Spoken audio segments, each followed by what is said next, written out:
Olá, meus queridos amigos, minhas queridas amigas, bem-vindos de volta aqui ao Eu Vou Passar. Vamos agora falar um pouquinho sobre o título de eleitor. É meio penoso para a gente falar de algumas coisas que são meramente decorebas, tá? Não tem nem muito o que explicar ao meu nobre amigo e minha nobre amiga, candidato e candidata, candidato e candidata, não estou falando que você é candidato a cargo eletivo, não, candidata a um cargo público efetivo na Justiça Eleitoral ou, enfim, no Poder Judiciário, no Ministério Público, tá? Mas, de toda forma, cai em prova, tá? É um absurdo, mas cai em prova as características do título de eleitor. Como é que, enfim, quais são as suas dimensões, como é que ele é feito, qual é a sua cor. Enfim, é um absurdo, tá? Mas, de toda forma, vamos ver aqui na lousa, você tem que decorar. E a sugestão que eu lhe dou é que você cole. Se você está focado em TRE, por exemplo, pega uma cópia do seu título de eleitor, bota lá na sua geladeira e toda vez que você for tomar água, alguma coisa assim, pegar alguma coisa, beliscar, você dá uma olhadinha lá no título de eleitor para verificar a cor, que ele é contornado por serrilha, quem as armas da República, o que é que tem nele, a zona, a seção, o município, o nome da mãe, enfim, inscrição, enfim, assinatura. Olha lá o que é que tem de dados, né? As dimensões e características, aí você vai ter que anotar de lado assim para você ir decorando, porque isso aqui é decoreba pura, não tem jeito. E tem que decorar, felizmente. Então vamos lá, quais são as dimensões do título de eleitor? Bem, olha aí na lousa, certo? 9,5 por 6 centímetros. Aí, para você decorar, gente, é bom você fazer uma brincadeira com você mesmo.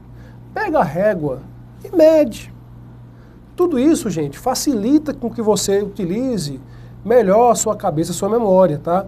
Então, essas práticas proativas, digamos assim, onde você mistura um pouco da teoria que você escuta aqui com algum tipo de prática, facilita no processo de aprendizagem, tá bom? Então, você vai lá e mede. Tem 9,5 por 6 centímetros seu título de eleitor, tá? Como é que é o material, suas características? Bem, é feito num papel com marca d'água.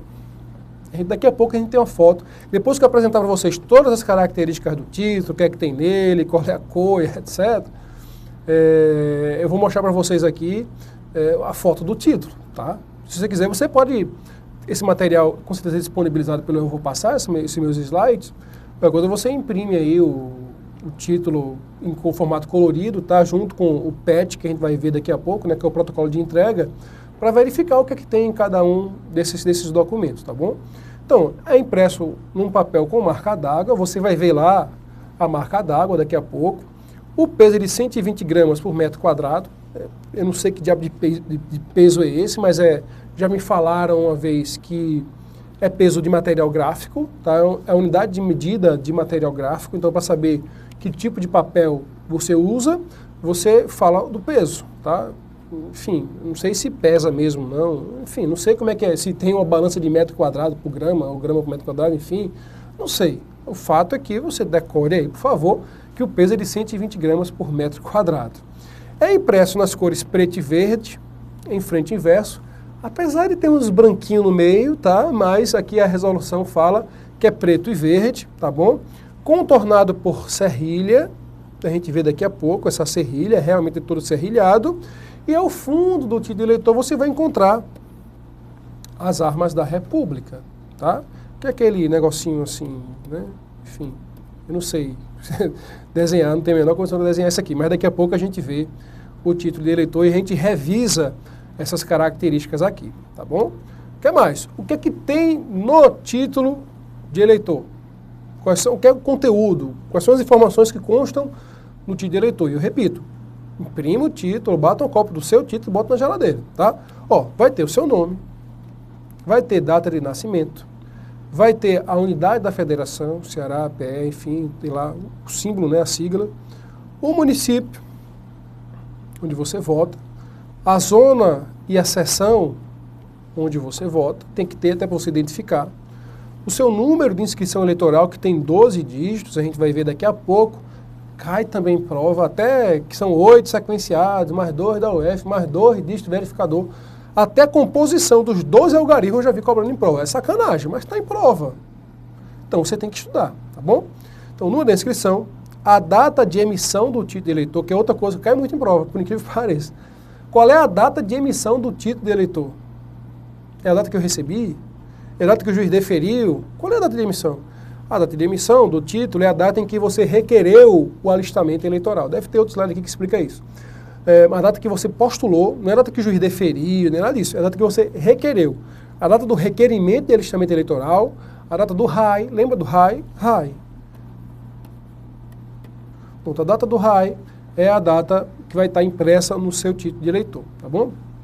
A assinatura do juiz eleitoral, essa assinatura eventualmente pode ser até uma assinatura eletrônica, a depender daqueles períodos de mutirão e tal, às vezes se processam eletronicamente os títulos, e aí você tem até a assinatura eletrônica do juiz, tá? Em geral é a assinatura mesmo dele, tá? Você pode olhar no seu título de eleitor, provavelmente o seu é assinado pelo juiz mesmo, tá? Então tem a assinatura do juiz, tem a sua própria assinatura, inclusive você tem que assinar o título quando você recebe na presença do servidor, é por isso até que a retirada do título é algo pessoal.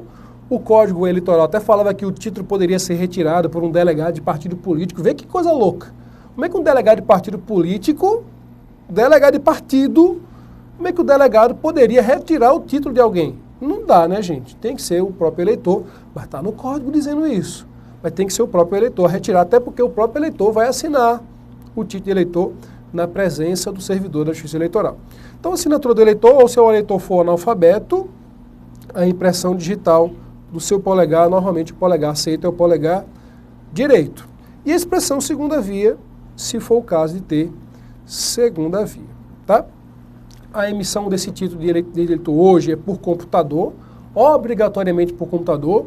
Então, não é mais preenchido à mão, nem datilografado. Antigamente, você tinha datilografia, né? Então, você colocava o título lá e na máquina de escrever você colocava os dados do título de eleitor. Hoje não. Hoje o título é impresso eletronicamente por computador e na impressora, né? O título é impresso na impressora. Mas já saem os dados que vêm do computador com os seus dados decorrentes da sua inscrição eleitoral. Então já sai impresso, o seu título provavelmente já foi, bem, em 96 já começou essa história da informatização, então provavelmente a maioria de vocês já vai ter um título de eleitor impresso por impressora vinculada a um computador, né? O meu com certeza, tá? Porque eu fiz uma transferência em 2008, né, para Fortaleza, então o meu com certeza está impresso por computador. Mas dê uma olhadinha no seu, né, que é tinta de impressora, tá? Dá uma olhadinha lá no seu título de eleitor. A data da emissão que a gente já falou é a data do RAI, do requerimento de alistamento eleitoral. E o número que a gente falou também tem 12 algarismos, tá? 12 números, na verdade, né? 12 números. Tem que decorar isso, professor? Tem que decorar. Já vi em prova também. E tem que saber até o que são esses números. Vejam, são 8 números em sequência aleatória, né, feito por sorteio, tá? O sistema vai gerar, não pode ter, é claro, a mesma numeração de duas pessoas, não pode ser a mesma, tem que ser numeração diferente, assim como o CPF acontece com o CPF. Então, vai haver 8 números sequenciados, de forma aleatória, tá bom? Que não tem vínculo a nada. Eu tenho, depois dos 8, 2 que representam a UF, o Estado. Se você, é claro que eu não vou falar aqui, pode até cair em prova, mas aí seria um absurdo ainda maior. Mas na resolução 21538 tem o código de cada UF. Professor, eu vou fazer o concurso TRE da Paraíba. Então, não custa nada você saber qual é o código da UF Paraíba. Vou fazer TRE Ceará. Qual é o código do Ceará? E, enfim, eu acho que se você quiser decorar, decore pelo menos da sua UF, do estado onde você vai fazer o concurso. Porque decorar os 26 estados da federação, mas o DF é brincadeira, né? Não dá para você fazer. Se você quiser decorar, decore. Né? Enfim, eu não decoro, tá? Eu não decoro, enfim. E os 2 últimos são os chamados dígitos verificadores. Eu já vi uma questão perguntando assim, os 2 últimos números da sequência numérica do título eleitor representam o F, dígito verificador, não sei o quê. Rapaz, o povo não tem o que fazer não. Está faltando criatividade para criar questão e bota essas besteiras, tá bom? Mas em tese, é desta forma que é formado o número do seu título de eleitor, tá bom? O número da sua inscrição. A entrega do título, em tese, tem que ser feita ao próprio eleitor, apesar do Código Eleitoral retrogradamente falar que pode também ser entregue a um delegado de partido político. A resolução, que é o que prevalece, por mais que em tese a resolução não possa revogar o que diz o Código, mas a resolução interpreta não o que está no Código nesse momento, mas interpreta a disposição constitucional, tá? Que prevê essa proteção que tem que ser dada ao eleitor para o exercício pleno do sufrágio. Então, eu entendo que o Código não está, nesta parte, recepcionado pela Constituição, devendo ser aplicada a resolução. Concluindo que só quem pode retirar o título de eleitor é o próprio eleitor, até porque ele vai conferir os seus dados, ele vai ter que assinar o título, ele vai assinar o protocolo de recebimento, e não dá para o título de eleitor ser assinado por um procurador, por exemplo, tá bom? Então vai ser mesmo o próprio eleitor que tem que retirar. Então na hora da entrega vai ser entregue o próprio título e também um protocolo de entrega do título que a gente chama de PET, P-E-T-E. Além disso, o eleitor preenche um recibo, eu tenho cópia de tudo isso aqui para a gente ver, preenche um recibo declarando, né, a Justiça Eleitoral que recebeu o título de eleitor número tal e etc. Desculpa, gente, aqui a gripe está saindo, viu? Está quase saindo. O local da entrega vai ser no cartório eleitoral, onde você provavelmente foi requerer o seu título de eleitor, o seu alistamento eleitoral. Pode ser também, que é muito comum nas proximidades das eleições, né? Por volta de março, fevereiro, março, abril, maio, são meses do ano eleitoral, são meses que é um volume muito grande de gente tirando o título de eleitor e fazendo transferência, né, por causa do cadastro que fecha, repito, com 150 dias antes da eleição. Isso aí você tem que saber também, que é outra coisa que cai demais em prova. Então, se formam mutirões mesmo na Justiça Eleitoral para agilizar o título de eleitor. E aí, nesses postos criados especialmente para tirar título, é claro que você requer lá e retira lá o seu título de eleitor. Usam normalmente quadras, clubes, espaços maiores para receber com conforto um número grande de eleitores visando fazer o alistamento ou a transferência ou ainda até segunda via do título de eleitor, tá? Então pode ser no cartório, pode ser no posto de alistamento e é vedado, por óbvio, né, nessa entrega, nessa intermediação, pessoas, né, participação de pessoas que não estejam ligadas à Justiça Eleitoral. Entrega a quem? Entrega ao próprio eleitor, que tem que assinar o título na presença do servidor ou, se for analfabeta, colocar a digital do título, tá bom? Cadê ele? Olha aí, que beleza, que bonito, né? O nosso título de eleitor. Agora, vamos fazer uma revisão, o que é que tem aqui, as características e tal, enfim. Olha só. Veja aqui, ó, a serrilha, tá vendo? Corra linda. Essa besteirinha aqui, ó. Isso aqui é o serrilhado, ó. Certo? Ó. Então está contornado por serrilha. Ao fundo, as armas da República. Certo? Tem aqui também, ó. Mas aqui é o fundo das armas da República.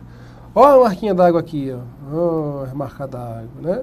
Veja que tem uns pontinhos brancos, né? Mas em tese, diz lá que é verde e preto, né? Ó, preto aqui, ó. Bom?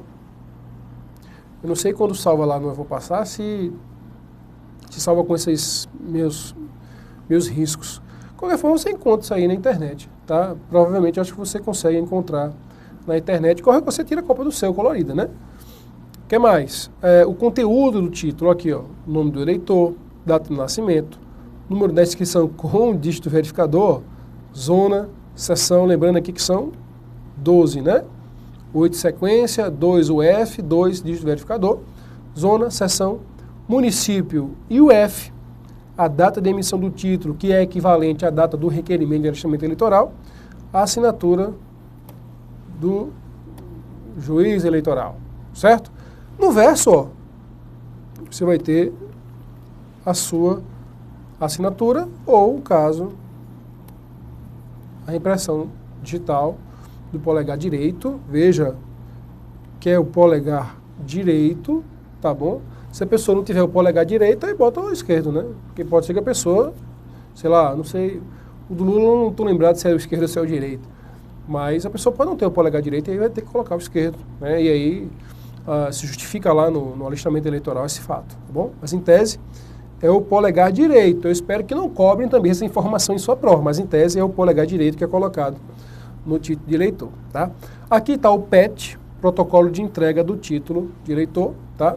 Onde vai ter os dados básicos aqui, ó, o nome do eleitor, data de nascimento, número da inscrição, nome da mãe, e aqui são os dados do processamento, tem uma tarjazinha aqui, tá bom? E aqui, ó, o recibo. Declaro ter recebido o título eleitoral e que as informações nele contidas se encontram corretas. Você declarando a Justiça Eleitoral que recebeu o título e o PET, tá bom? Data de recebimento, tá? Assinatura, impressão digital, inscrição do funcionário, que em tese recebeu de você esse documento, e a assinatura do funcionário, do servidor da Justiça Eleitoral. Beleza? Vamos para frente. Vistas essas características de título, e como é que é feito, em tese, a entrega desse título, vamos falar agora do acesso ao cadastro eleitoral. Olha só. Você sabe muito bem que você tem o cadastro, por exemplo, fiscal, você tem cadastro em banco, e esses cadastros são realmente informações muito preciosas. Facebook, por exemplo, é uma coisa fantástica para marketing. Por quê? Porque você, besta que é, incluindo eu, né, que tem o Facebook, a gente informa de mão beijada para o Facebook um monte de informação pessoal, né? E ele é um bicho guloso, porque toda hora perguntando coisa nova, né? Toda hora ele quer saber coisa nova da gente. E eu fico me negando a responder, né? Eu queria responder só o básico, mas tem hora que ele fica insistindo. Ou a gente responde e não dá continuidade lá ao negócio, enfim. Por que ele pergunta tanta coisa pra gente? Com as minhas preferências e não sei o quê, para fim de publicidade, tá? Então, o seu cadastro, ele é importante para quem quer fazer publicidade, certo? Porque uma coisa é mandar uma correspondência anônima, outra coisa é mandar uma correspondência nominada para você. Faz toda a diferença. E também, muita gente quer seus cadastros para lhe matar. Não sei que você vai ser morto, mas eventualmente alguém pode querer lhe matar. Alguém pode querer lhe cobrar uma dívida, não é? Para ingressar com algum tipo de processo, enfim. Então, informação, gente, hoje é preciosíssimo, tá? Quem tem banco de informações tem um diamante na mão, tá? Bancos de dados, bancos de informações valem muito dinheiro. E imagina, que era onde eu queria chegar, um banco de dados como esse, com informações de eleitor, endereço, telefone, nome da mãe, nome do pai, data de nascimento, nas mãos de um candidato, nas mãos de um partido político. Isso se pode fazer miséria com isso em relação à publicidade, à propaganda e até aliciamento de pessoas para, enfim, trabalhar para aquele candidato e nesse trabalho para o candidato que às vezes acontece muita corrupção eleitoral, tá? Porque às vezes a gente contrata militante para ser militante e às vezes se contrata militante para comprar o voto dele, né? Então, não estranhe uma pessoa, às vezes o cara que é candidato a vereador. Aí para ser vereador ele precisa ter, sei lá, 8 mil votos. Aí o cara contrata 4 mil pessoas para trabalhar.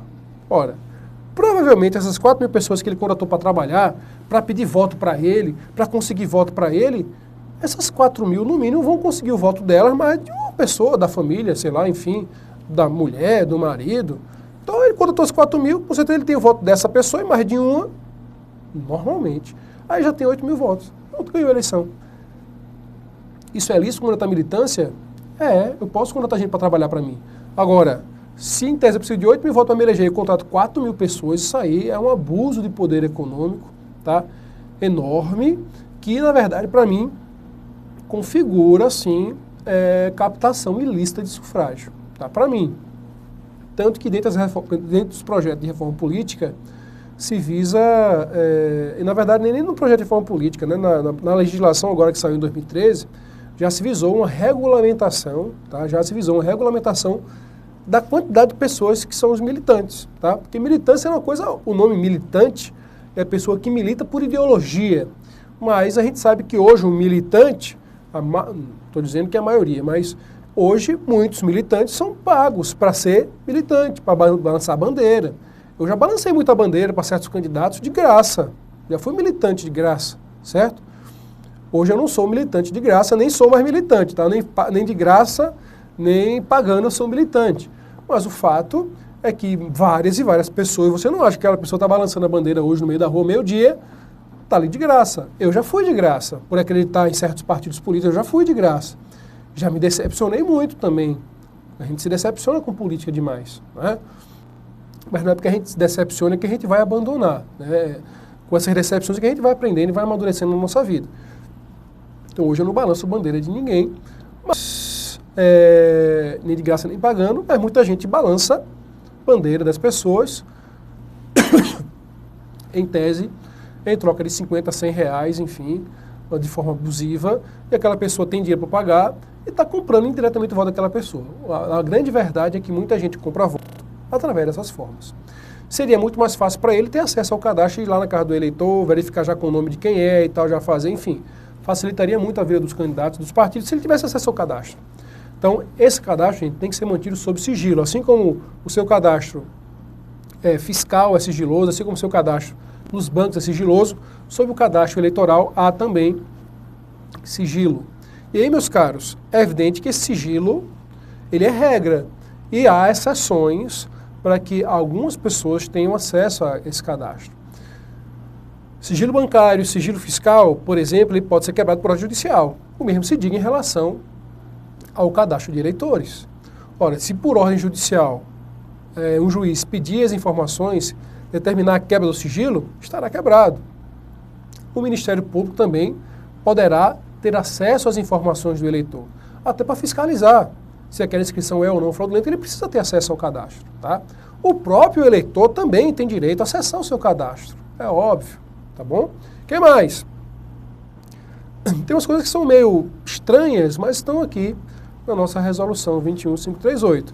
Entidades autorizadas pelo TSE, onde haja reciprocidade de interesses. Sei lá, Receita Federal quer fazer um cruzamento de dados.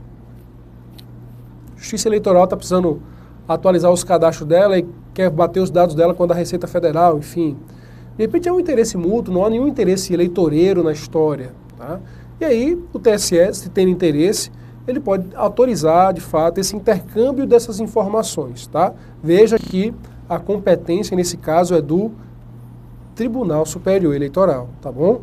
Para que haja uma autorização, para que outras entidades acessem o cadastro de eleitores, por haver interesse mútuo entre a entidade e o TSE, às vezes na manutenção de um cadastro, às vezes para fazer uma atualização desse cadastro, às vezes para modernizar esse cadastro também, é possível que isso aconteça, aí você pode ter uma autorização do TSE para que esse cadastro seja acessado. Eu preciso contratar uma empresa, por exemplo, para atualizar o sistema, eu preciso colocar um sistema novo. E é claro que para eu implantar um sistema novo, eu preciso acessar o sistema, não tem jeito, tá? E vou torcer para que aquela pessoa mantenha os dados em absoluto sigilo, tá? Em segredo, tá bom?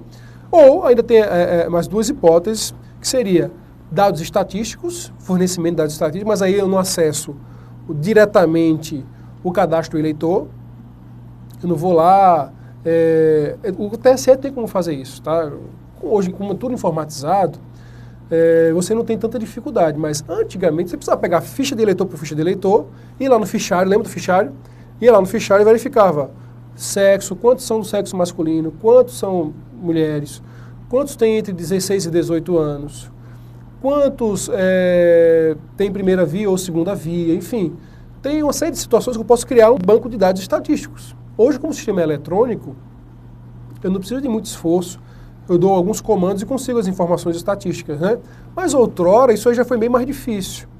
Outrora, talvez, fosse preciso acessar o cadastro daquele eleitor para verificar as informações, para fazer um banco de dados estatístico. Hoje não precisa mais disso, porque a própria Justiça Eleitoral consegue gerar os dados estatísticos a partir de filtros que podem ser feitos no próprio sistema. É claro que diz a resolução que só vai acontecer isso daí se não houver custo para a Justiça Eleitoral. Então, sei lá, a Serasa andou tentando fazer um convênio, a Serasa vai fazer um convênio com a Justiça Eleitoral. Já pensou um negócio desse? Convênio da Serasa com a Justiça Eleitoral. Se for um convênio para dizer assim, que aquela pessoa tem uma ação na Justiça Eleitoral, aí é uma coisa, né? Porque o Serasa faz convênio com o Poder Judiciário, tá? Mas não é um convênio para obter acesso aos dados da pessoa. Então, a notícia tem que ter cuidado com a notícia que é formulada, né? O cadastro, o convênio que a Serasa poderia estar fazendo com a Justiça Eleitoral seria tão somente para eu ajuizei uma ação contra fulano de tal. Aí aparece no Serasa lá que contra fulano de tal tem uma ação na Justiça Eleitoral. Pronto. É só para a Serasa é um órgão que dá informações cadastrais. Provavelmente negativas, né? Se você tem uma ação contra você na Justiça Eleitoral, isso é, em tese, um ponto negativo. Hoje a Serasa tem convênio com o Poder Judiciário em geral. Se contra você for ajuizado um pedido de falência, uma empresa no caso, né? Um pedido de insolvência por pessoa física, uma execução, enfim, o cara entrou com ação revisional de contrato, tudo isso o tribunal informa a Serasa coloca lá. Você está no Serasa, às vezes, a informação de que você tem uma execução contra você no Fórum de Fortaleza. Está lá, tá? Serasa hoje tem esse convênio. Então, esse tipo de convênio seria possível. Mas eu não podia ter um convênio entre Serasa e Justiça Eleitoral, por exemplo, para que a Serasa tivesse acesso aos dados dos eleitores. Isso aí não dá, tá? Isso aqui não tem nada a ver com reciprocidade de interesse, não, nada a ver, tá bom? Seria um absurdo, seria um abuso, tá? Agora, para fins estatísticos, a Justiça Eleitoral poderia liberar a informação, tá? Para qualquer entidade, sem dificuldade nenhuma, desde que não se gere ônus para ela. E por fim, isso aqui, ó, a letra E que está aqui na sua lousa, eu acrescentei por minha conta, tá? Professor, eu estou lendo a resolução 21538, não tem essa hipótese não. Eu sei que não tem. Por isso eu grifei e estou destacando ela aqui. Isso aqui é o que está na resolução 21538. Isso aqui está na lei 12.034 de 2009. Ou seja, é uma lei bem posterior à resolução 21538. E nessa lei, que alterou a lei 9.504, alterou a lei dos partidos políticos, alterou um monte de coisa essa lei, que foi uma mini reforma eleitoral de 2009, tá bom?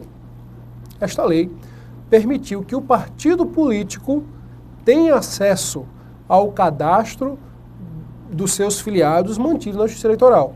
Então, se o partido político quiser ter acesso aos dados dos eleitores que estiverem no cadastro da Justiça Eleitoral, partido pode requisitar a Justiça Eleitoral, tá? Olha, eu tenho o filiado Rodrigo Martiniano.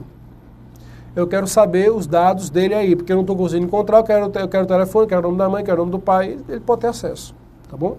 O partido político hoje tem acesso às informações de cadastro de seus filiados. Também é só dos filiados. O partido político não vai acessar o cadastro de outras pessoas que não sejam filiadas, tá?